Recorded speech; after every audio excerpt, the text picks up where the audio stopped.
British anthropologist Kathleen Gauff ने British Bharat के कृषक विद्रोहों को 5 प्रकारों में वर्गीकृत किया है: restorative, religious, social banditry, terrorist vengeance और आर्म्ड इंसरेक्शन। पर नागरिक विद्रोह एवं आदिवासी विद्रोह पर पूर्व के मेरे वीडियो की तरह यहाँ भी कृषक विद्रोह के सैद्धांतिक पक्ष पर बात करना मेरा उद्देश्य नहीं है। मैं कृषक विद्रोह से संबंधित मुख्यतः उन्हीं तथ्यों का उल्लेख करूंगा जिन्हें आधार बनाकर सिविल सर्विसेज, नेट एवं अन्य प्रतियोगी परीक्षाओं में वस्तुनिष्ठ प्रश्न पूछे जा सकते हैं। सर्वप्रथम मैं 1859-60 के नील विद्रोह का उल्लेख करना चाहूंगा। नील बागानों के यूरोपीय मालिकों के विरुद्ध बंगाल के किसानों का यह विद्रोह अत्यंत व्यापक एवं उग्र था। इस संबंध में हिंदू पेट्रियट के संपादक हरीश चंद्र मुखर्जी ने 1860 ईस्वी में लिखा, Bengal might well be proud of its peasantry. The peasantry of Bengal have brought about a revolution inferior in magnitude and importance to none that has happened in the social history of any other country. तीन बंधु मित्र के नाटक नील दर्पण में बंगाल में नील की खेती करने वाले किसानों के शोषण एवं उनके ऊपर अमानुषिक अत्याचार की बड़ी भावपूर्ण अभिव्यक्ति हुई है।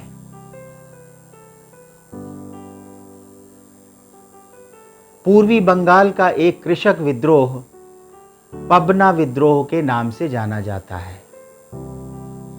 1873 ईस्वी में प्रारंभ यह विद्रोह बांग्लादेश स्थित पबना जिले के यूसुफ शाही परगने से प्रारंभ हुआ।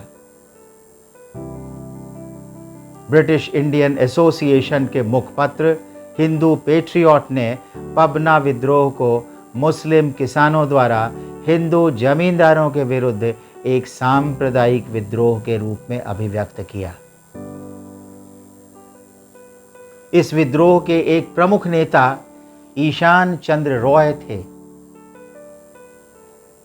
1885 में बंगाल टीनेंसी एक्ट पारित होने के परिणाम स्वरूप किसानों को जमींदारों के विरुद्ध कुछ राहत मिली।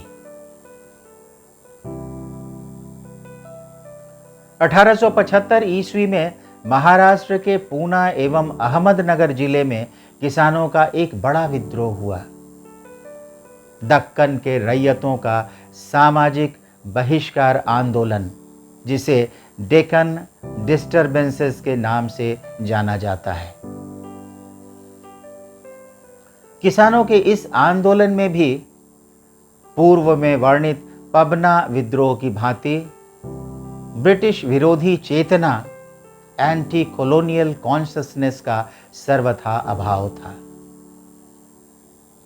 1867 के पश्चात भू राजस्व में वृद्धि और इसके परिणाम स्वरूप बड़े पैमाने पर व्याप्त ऋण ग्रस्तता ने प्रवासी मारवाड़ी महाजनों को दक्कन में किसानों के आक्रोश का कारण बना दिया।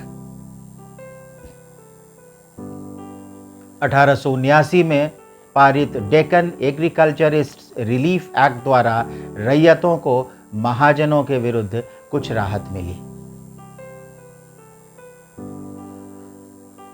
मैंने पूर्व के अपने एक वीडियो में मिलिटेंट नेशनलिज्म के ग्रोथ का कारण बताते हुए 1896-97 में बाल गंगाधर तिलक के नो रेवेन्यू मूवमेंट पर विस्तार से चर्चा की है। ऐसा ही एक movement, no revenue movement, Assam के किसानों ने भी 1894 ईस्वी में किया, जिसका नेतृत्व पुष्पराम कन्हार ने किया था।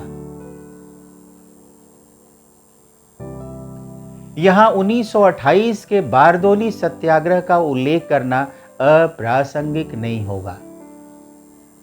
बारदोली सत्याग्रह किसानों का आंदोलन था जो गुजरात के सूरत जिले में अवस्थित बारदोली नामक स्थान में ब्रिटिश सरकार की गुजरात में प्रस्तावित राजस्व वृद्धि के विरुद्ध हुआ। इसका नेतृत्व वल्लभ भाई पटेल ने किया।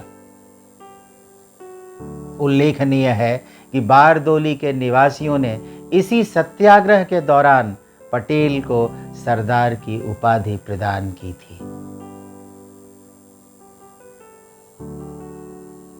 बीसवीं सदी के प्रारंभ में राजस्थान के बिजोलिया नामक एक बड़े जागीर में किसानों के कई विद्रोह हुए। प्रारंभ के वर्षों में इनका नेतृत्व राजस्थान के एक क्रांतिकारी कवि फतेह करण चारण एवं एक साधु सीताराम दास ने किया।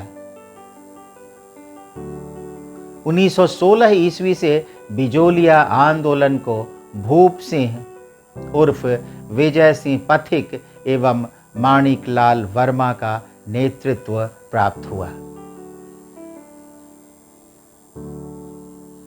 यहां मैं नीमू चना आंदोलन का भी उल्लेख करना चाहूंगा। यह एक किसान आंदोलन था जो 1925 ईस्वी में राजस्थान की अलवर रियासत में महाराजा जय सिंह के शासनकाल में हुआ।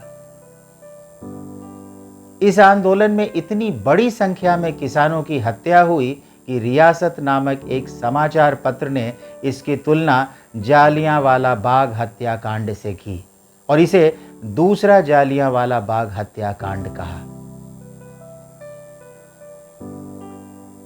गांधी ने इस हत्याकांड को दूसरी डायरशाही बताते हुए इसका उल्लेख डायरिज्म डबल डिस्टिल्ड इन इंडिया के रूप में किया है।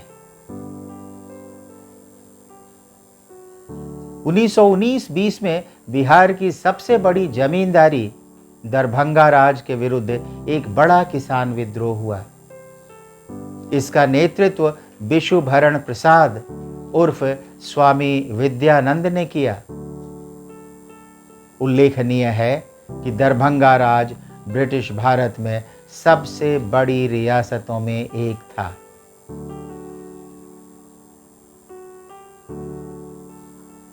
उन्नीस 1918 में यूपी किसान सभा की स्थापना के साथ प्रतापगढ़ एवं रायबरेली सहित अवध के कई क्षेत्रों में किसान सभा आंदोलन का सूत्रपात हुआ। यह गौरी शंकर मिश्र एवं इंद्र नारायण द्विवेदी के प्रयासों का परिणाम था, जिन्हें मदन मोहन मालवीय का भी सहयोग मिला। प्रारंभ में अवध के जमींदारों एवं ताल्लुकेदारों के विरुद्ध कृषक विद्रोह का नेतृत्व झिंगुरी सिंह एवं दुर्गा प्रसाद सिंह ने किया, पर शीघ्र ही अवध में किसान आंदोलन का नेतृत्व बाबा रामचंद्र नाम के एक सन्यासी के हाथ में आ गया। बाबा रामचंद्र पर साम्यवादी विचारों का गहरा प्रभाव था। 1925 ईस्वी में उन्होंने लेनिन का उल्लेख किसानों के प्रिय नेता के रूप में किया। रूर नामक स्थान यूपी किसान सभा आंदोलन का एक महत्वपूर्ण केंद्र था। इस आंदोलन की एक विशिष्टता थी नाई धोबी बंद अथवा जमींदारों का सामाजिक बहिष्कार।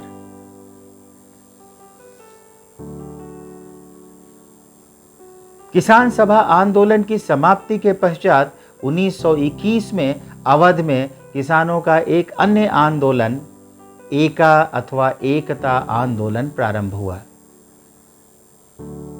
अन्य लोगों के अतिरिक्त मदारी पासी नामक एक व्यक्ति ने इसका नेतृत्व किया।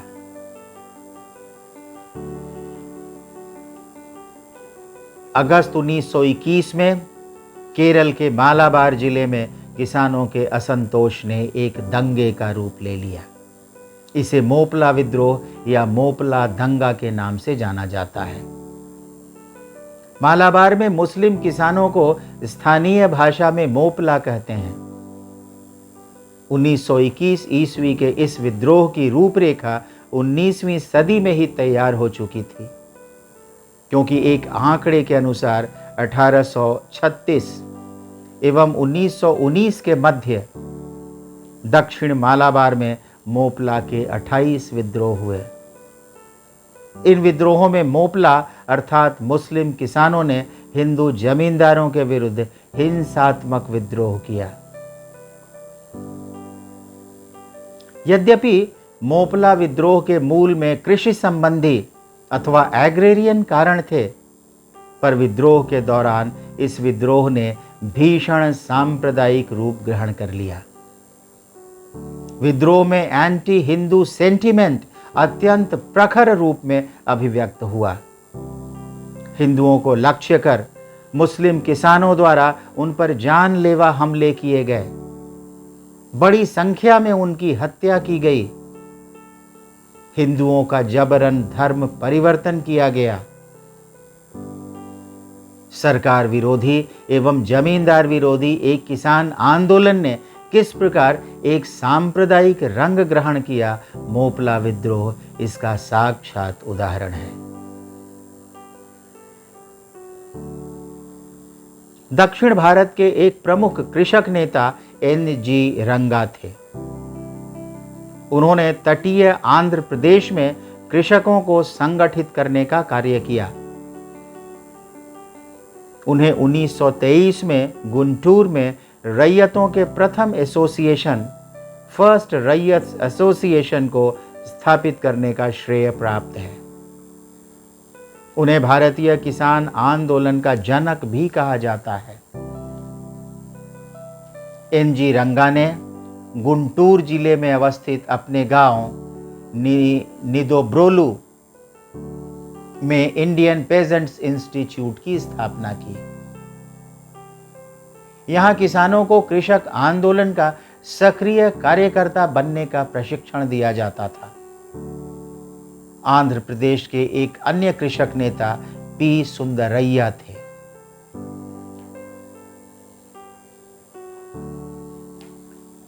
बिहार कृषक आंदोलन का एक महत्वपूर्ण केंद्र रहा है। यहां किसान सभा आंदोलन का प्रारंभ स्वामी सहजानंद सरस्वती के नेतृत्व में हुआ, जिन्होंने पटना के निकट बिहटा में अपना एक आश्रम स्थापित किया। 1929 में उन्होंने बिहार प्रांतीय किसान सभा की स्थापना कर जमींदारों के विरुद्ध किसानों को संगठित करने का प्रयास किया। बिहार के एक अन्य किसान नेता यदुनंदन शर्मा थे, जिन्होंने गया जिले के रेउरा नामक स्थान में किसान आंदोलन को अपना नेतृत्व प्रदान किया। 1936 ईस्वी में अखिल भारत किसान सभा ऑल इंडिया किसान सभा के लखनऊ में आयोजित प्रथम अधिवेशन के साथ ही ऑल इंडिया किसान सभा की विधिवत स्थापना हुई। इस अधिवेशन के अध्यक्ष के रूप में स्वामी सहजानंद एवं महासचिव के रूप में NG रंगा का निर्वाचन हुआ।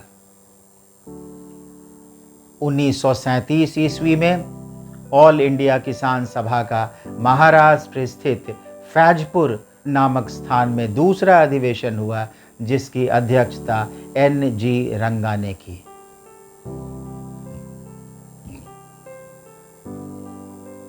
1937 में भारतीय राष्ट्रीय कांग्रेस का अधिवेशन भी फैजपुर में ही हुआ।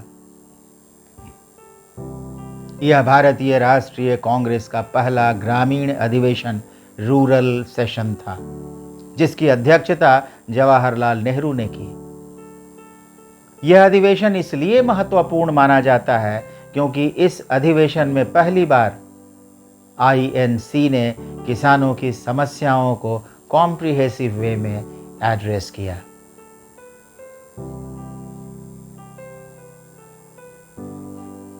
बिहार का एक महत्वपूर्ण किसान आंदोलन बड़हिया ताल आंदोलन था। यह आंदोलन बकाश्त भूमि की वापसी के लिए कार्यानंद शर्मा के नेतृत्व में 1936 एवं 1939 के मध्य मुंगेर के बड़हिया ताल में हुआ। इसे बकाश्त आंदोलन भी कहते हैं। बकाश्त भूमि उस भूमि को कहते थे जो मूलतः किसानों के दखल में थी, पर लगान न दे पाने की वजह से वह भूमि किसानों के दखल से निकलकर जमींदारों के अधिकार में चली गई।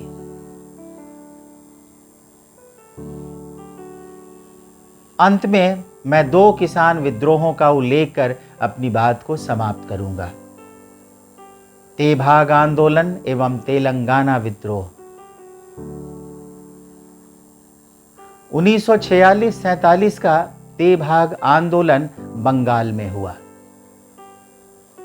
बंगाल के बटाईदार अथवा शेयर क्रॉपर, जिन्हें बरगादार कहा जाता है, उन्होंने जोतेदारों अथवा संपन्न किसानों को अनाज का आधा भाग देना अस्वीकार कर दिया।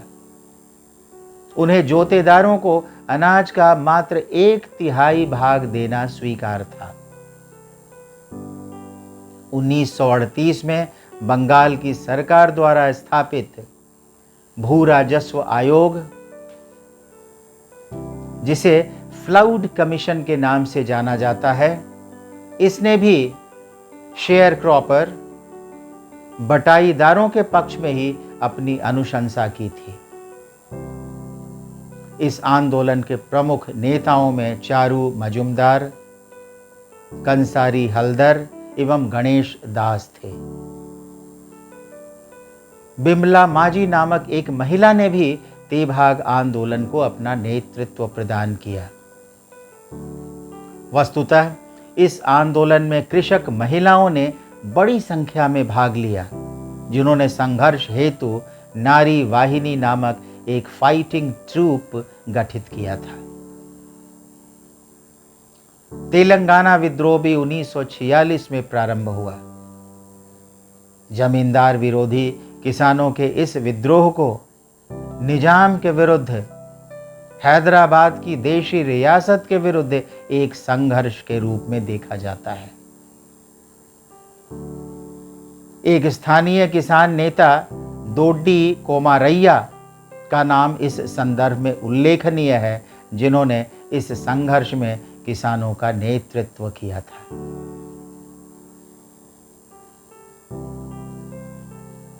ब्रिटिशकालीन कृषक आंदोलन ने भारत में राष्ट्रवाद के विकास और उसकी अभिवृद्धि में सहयोग दिया।